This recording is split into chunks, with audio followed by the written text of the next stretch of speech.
نبی کریم علیہ وآلہ وسلم نے ارشاد فرمایا، حضور علیہ السلام نے فرمایا ہر امت کا کوئی نہ کوئی فتنہ ہوتا ہے، کوئی نہ کوئی آزمائش ہر امت میں آئی جس سے لوگ راہ حق سے بھٹک گئے، ان پر آزمائش آئی۔ ہر امت کا کوئی نہ کوئی فتنہ، ہر امت پر کوئی نہ کوئی آزمائش۔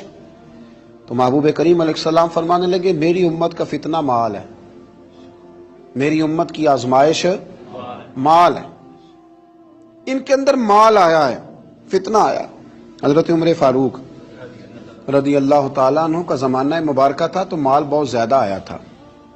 حضرت عمر کے زمانے میں اللہ نے دولت بہت زیادہ عطا کی، چونکہ بہت سارے علاقے فتح ہونے لگے تو مال غنیمت ڈھیروں آنے لگا۔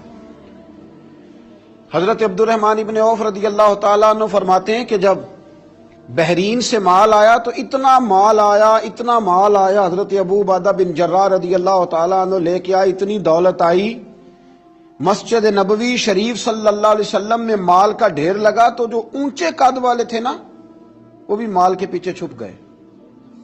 اتنا بڑا ڈھیر تھا کہ جن کا قد اونچا تھا، دراز قد تھے، وہ مال کے پیچھے چھپے ہوئے۔ تو فرماتے ہیں کہ صبح صبح کچھ لوگ جلدی آ گئے نماز کے وقت میں، پتہ تھا کہ رات سے مال غنیمت آ گیا اور نماز ختم ہو گئی تو جا ہی نہیں رہے، ابھی بیٹھے ہیں۔ تو حضرت عمر رو پڑے، جناب فاروق اعظم روئے، اللہ اکبر، درد سا پیدا ہو گیا۔ حضور آپ رو کیوں رہے ہیں؟ فرمایا تم اس لیے رکے ہوئے ہو کہ مال آیا ہے؟ لوگوں نے عرض کی حضور ہاں بات تو ٹھیک ہے اور یہ صحابہ کا حق ہے، یہ سب لوگوں میں بٹے گا۔ تو حضرت عمر فاروق رضی اللہ تعالیٰ عنہ سے کہا جناب آپ شکر ادا کریں، آپ رو رہے ہیں۔ فرمایا تمہیں نہیں نہ پتا، میں نے اپنے نبی پاک سے سنا ہے علیہ السلام۔ حضور نے فرمایا میری امت کا فتنہ مال ہے، جہاں مال آتا ہے وہاں عداوت بھی آتی ہے، جہاں مال آتا ہے وہاں تلخیاں بھی آتی ہیں، جہاں مال آتا ہے وہاں لالچ بھی آتا ہے، جہاں مال آتا ہے تو وہاں پھر لوگ ایک دوسرے سے بٹورنا بھی چاہتے ہیں۔ جب تک جیبوں میں مال نہیں نہ ہوتا تو جو بھی پیار کرتا ہے ذات سے کرتا ہے، اور جب جیب میں مال آتا ہے تو پھر زیادہ تر لوگ جیب سے پیار کرتے ہیں۔ یہ امیروں کا کہنا تو ہوتا ہے کہ لوگ بڑا چاہتے ہیں جی بڑی اللہ کی عزت ہے، تو میں کہا کرتا ہوں ذرا دولت الگ کرنا، پھر اپنی حیثیت کا تعین کر کے تیری کتنی عزت ہے۔ یہ دولت کا لیبل ہے نا، اس کو ذرا اتار، خود پتہ چل جائے گا تیرے پاس کیا ہے۔ میرے نبی کریم علیہ السلام نے اسے فتنہ قرار دیا، یہ تو آزمائش ہے۔ لالچ کرنا، لالچ میں پڑے رہنا، لالچ کی طرف سفر کرنا، اور مطمع نظر لالچ بنا لینا، مطمع نظر۔ ایک بہت بڑے دولت مند کا میں ایک دفعہ اس کا انٹرویو اخبار میں چھپا تو میں دیکھ رہا تھا، تو کسی نے اس سے پوچھا کہ دولت کیسے کمائی، تو کہنے لگا جی میں نے 10 لاکھ والا کام بھی نہیں چھوڑا اور 10 روپے والا بھی نہیں چھوڑا، سارے کام کیے، بس کوشش کی کہ جہاں سے آ جائے اسے حاصل کر لینا چاہیے۔ اب کھل کے بات تو لوگ کرتے نہیں، حالانکہ بہت ساری جگہوں پہ اس بات کا ترجمہ یہ ہوتا ہے کہ نہ جائز دیکھا نہ ناجائز دیکھا، بس جہاں سے آئے، جتنے آئے، جس ترتیب سے آئے۔ شام کو یہ حساب ضرور کرنا ہے کہ آج میرے بینک بیلنس میں کتنا اضافہ ہو گیا۔ لوگوں نے دولت ہی کی طرف دیکھا، دولت ہی کو پرکھا، پیسے نہیں تو رو پڑے، جائیداد نہیں تو رو پڑے، مکان نہیں تو رو پڑے، جس دن 4 گاہک کم آئے اس دن رو پڑے، جس دن کام دھندا کم ہوا تو سارے زمانے کو بتایا کہ بڑی غربت ہے۔ میں کہا کرتا ہوں کہ جب اللہ تعالیٰ گاہک زیادہ بھیجتا پھر بھی شکر کرو، جب اللہ تعالیٰ نوازتا ہے اس کا بھی اعلان کیا کرو۔ میرے بھائی، حضرت عیسیٰ علیہ السلام کا ایک فرمان بڑا ہی شاندار ہے، اس عنوان پر اگر ہماری سمجھ میں آئے تو ہماری طبیعت ٹھنڈی کر دے گا۔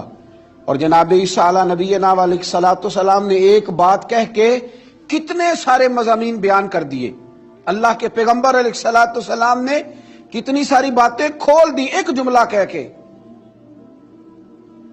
جناب عیسیٰ علیہ الصلوۃ والسلام فرمانے لگے دنیا کو اپنا آقا نہ بنانا، دنیا کی دولت کو اپنا آقا نہ بنانا، ورنہ یہ تمہیں اپنا غلام بنا لے گی۔ اسے اپنا آقا نہ بنانا ورنہ یہ تمہیں اپنا غلام۔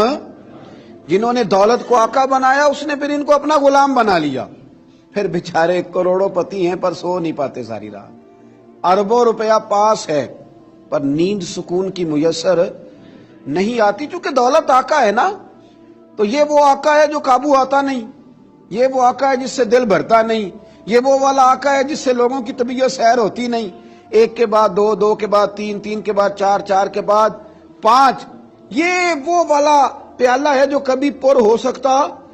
محمود غزنوی رحمت اللہ تعالی علیہ نا خیرات بانٹا کرتے تھے، آپ کو پتہ ہے بادشاہ لوگ ہوتے تھے، دولت تقسیم کرتے تھے، تو محمود ایک دن باہر نکلے، سیر کے لیے جا رہے تھے، بادشاہ سلامت، تو باہر نکلے تو کہا جتنے فقیر ہیں نا سب کو بلا لو، آج میرا دل ہے میں نکلتا جاؤں اور خیرات بانٹتا جاؤں، نکلتا جاؤں اور خیرات تقسیم کرتا جاؤں۔ محمود نے اعلان کیا تو بعض اوقات انسان کچھ بات کرتا ہے تو اس کے لفظوں میں نا تھوڑا کر و فر نظر آتا ہے، تھوڑا تکبر نظر آتا ہے، تھوڑا غرور نظر آتا ہے۔ کہ درویش بھی وہاں سے گزر رہے تھے، انہوں نے بھی بادشاہ کا یہ جملہ سنا، انہوں نے بھی بادشاہ کا یہ جملہ سنا، اس طرف توجہ فرمائی کہ لو جی جو جس نے لینا ہے نا آج اسے دیا جائے گا، آج میں بانٹتا ہی جاؤں گا۔ وہ بزرگ بھی آ گئے، کاسا لکڑی کا پیالہ ہاتھ میں پکڑا ہے، وہ بھی تشریف لائے، اور محمود غزنوی جب بانٹ رہے تھے تو انہوں نے بھی اپنا پیالہ آگے کر دیا، انہوں نے بھی کچھ لینے کے لیے پیالہ آگے بڑھایا۔ تو محمود غزنوی نے اپنی جیب سے چند سکے نکالے، چند اشرفیاں نکالیں، اور جب بابا جی کے پیالے میں ڈالیں تو آواز تو آئی کھٹکنے کی، لکڑی کے پیالے سے جب چاندی کے سکے ٹکرائے تو آواز تو پیدا ہوئی، لیکن بزرگوں نے پیالہ پھر آگے کیا، کہنے لگے اس میں تو کچھ بھی نہیں، تھوڑا اور ڈال دو۔ محمود کہتا ہے میں نظر ڈال کے دیکھا تو پیالہ تو واقعی خالی تھا، بادشاہ تھا، کہہ چکا تھا کہ آج بانٹنا ہے، جو کوئی مانگے گا اسے دینا، پھر جیب میں ہاتھ ڈالا۔ یہ انا کا بت بھی بڑی مشکل سے ٹوٹتا ہے نا، یہ بڑا پکا ہوتا ہے، یہ نہیں ٹوٹتا۔ دوبارہ پیالہ ڈالا تو پھر چیزیں کھٹکنے کی، بجنے کی آواز تو آئی، لیکن بزرگ کہنے لگے کہ تم نے تو کچھ بھی نہیں دیا۔ پھر پیالہ آگے کیا تو محمود نے جھوک کے دیکھا تو پیالہ پھر خالی تھا، اس نے پھر کچھ ڈالا، پھر دیکھا تو خالی، پھر ڈالا، بجنے کی آواز آئی، پھر خالی۔ اب بادشاہ تھا، ہارنے کا نام ہی نہیں لے رہا، یہ شکست کھانا ہی نہیں چاہتا، اس نے تھیلے منگا لیے، بوریاں منگا لی پیسوں کی بھری ہوئی، ڈالتا جا رہا ہے، بجنے کی آواز آتی ہے۔ محمود تھک گیا، کہنے لگا بابا اس کے نیچے کون سا سوراخ بنایا ہوا ہے، کیا ہے اس کے نیچے، جو سمجھ میں نہیں آ رہا کیا ہے۔ تو ان بزرگوں نے بڑی شاندار بات کی، کہنے لگے محمود یہ انسانی خواہشات کا پیالہ ہے، اور یہ خواہشات کبھی پور نہیں ہو سکتی، ایک پوری کرتے ہیں تو دوسری بن جاتی ہے، ایک پوری کرتے ہیں تو دوسری۔ حضرت مولا علی شیر خدا رضی اللہ تعالیٰ عنہ فرمایا کرتے تھے نفس کی خواہشیں ان بھیڑوں کی طرح ہیں جو کبھی قابو میں نہیں آتی، ادھر سے گھیر کے لاؤ تو ادھر والی نکل جاتی ہیں، ادھر سے گھیر کے لاؤ تو ادھر والی نکل جاتی ہیں، دونوں کو سمیٹو تو سامنے والی گائے۔ یہ خواہشات ہیں، یہ کبھی پوری یہ نہیں پوری ہوتی میاں۔ پھر انسان آگے سے آگے بڑھتا رہتا ہے، ہرس کرتا ہے، لالچ کرتا ہے، طمع کرتا ہے، لینے کی خواہش پیدا کرتا ہے، لیکن یہ چیزیں کبھی اس کے حق میں مؤثر ثابت نہیں ہوتی۔ ہاں میرے نبی کریم علیہ الصلوۃ والسلام سے پوچھا گیا تھا یا رسول اللہ ذلت کیا ہے؟ فرمایا لالچ کرنا۔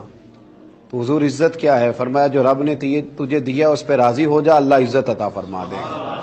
قناعت میں عزت ہے، لالچ میں ذلت ہے۔ تو ہرس کرنا، ہوس کرنا، مال کے پیچھے بھاگنا، لوگ تعلیم حاصل کرتے ہیں تو مال کمانے کے لیے، ہنر سیکھتے ہیں تو مال کمانے کے لیے، کسی استاد کے پاس جاتے ہیں تو مال کمانے کا طریقہ سیکھنے کے لیے، کسی سے یارانہ لگاتے ہیں تو کہتے ہیں ذرا دیکھو تو صحیح آگے کیسے گیا ہے۔ جب مطمع نظر ہی مال ہو، جب توجہ ہی ساری مال کی طرف ہو، جب دولت ہی ہر چیز کا لوگ ماں حاصل سمجھ لیں اور مقصود اور مدعائی دولت کو بنا لیں، تو پھر انسانوں میں کمزوریاں پیدا ہوتی ہیں، روحانی قوتیں ختم ہوتی ہیں، پھر انسانوں کے اندر شوق، ذوق اور وہ ساری چیزیں کمزور پڑتی ہیں۔